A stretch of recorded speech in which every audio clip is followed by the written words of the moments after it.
I come before Congress at a time when we have a new administration. I think we all wish the president well. We wish him success. The country is hurting economically, and we don't want one person without a job.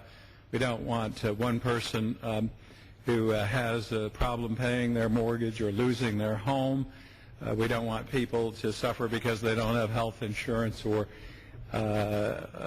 opportunity for education or the great opportunities that this nation provides. But unfortunately, this new administration also has not considered the fair tax. I think they've considered or are considering just about every other tax. I don't have enough time in this hour to probably cite all of them and my concerns, but if you ever want to see new taxes, look at the budget that's been rolled out by the new administration.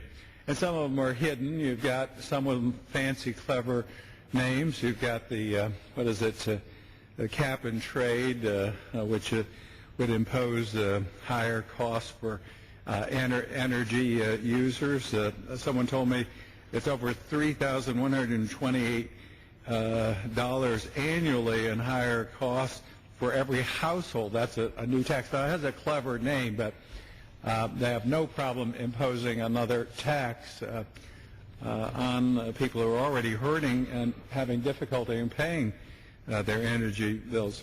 The new administration, looking at, again, a host of other ways to tax folks, but not looking at the fair tax, which would probably be the simplest and certainly one of the fairest means of assessing costs to run our government. But now they're talking about new taxes on small business, taxes for anyone who makes $250,000 a year, taxes on charitable giving, taxes on certain housing and financial transactions, bringing back the death tax, and there are some taxes that under the Bush administration needed to be extended, and they will let them expire. So I think they're finding every way to tax, but not looking at probably the simplest, most honest approach to, again, raising revenue, and that we think is the option of the fair tax.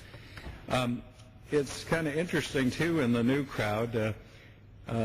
We have folks we find don't mind raising new taxes because a lot of them haven't been paying those taxes or have difficulty in explaining both to congressional committees and the American public and others that they couldn't figure out the taxes, or their highly paid CPAs or accountants couldn't figure out the morass of regulations and all the terms in the thousands of pages of tax code that everybody has to comply with. This is not a laughing matter, folks. We have buried ourselves in tax law that, again, would probably reach higher than me if it was all stacked up here on these desks, on which I'm pleased to speak tonight. But again, I think that it is vital, and I would appeal to the leadership of the House and those on the Ways and Means Committee and other committees in the Congress to give the fair tax a fair chance. Give it a fair hearing. Give it a chance to be debated in committee and here on the floor of House of Representatives. And instead of this long list of new taxes that we hear coming out almost daily from the new administration to raise revenue, to look at a means of a very simple, economical, efficient means of raising revenue, eliminating the red tape, eliminating the questionable thousands of pages that people are having difficulty, whether they're high Wall Street smart executives being considered for the highest posts in our land, or the average taxpayer who's struggling to compile their taxes. Now, I know people say that Mr. Mica made this up, but I came from my office and almost tripped over a little stack I have on the floor, which I've got to get to this week. and that's my taxes. To prepare that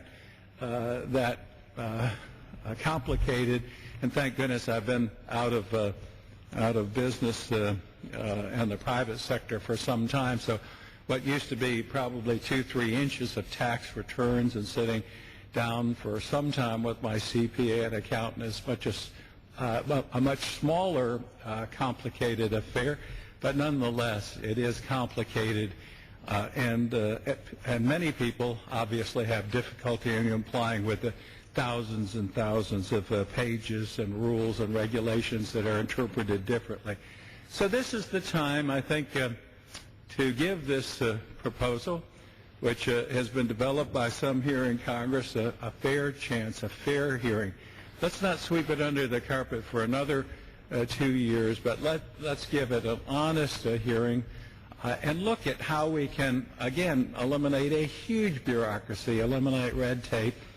And so important today, too, in creating jobs, whether it's in my district, which is hurting for jobs, but across the country, the issue of competitiveness in the world markets. And nothing will allow us to compete more than a fair and equitable tax system that many nations in the world have turned to, and many of our key competitors are using, which makes us less competitive. Our jobs, our products, our ability to compete in this global market.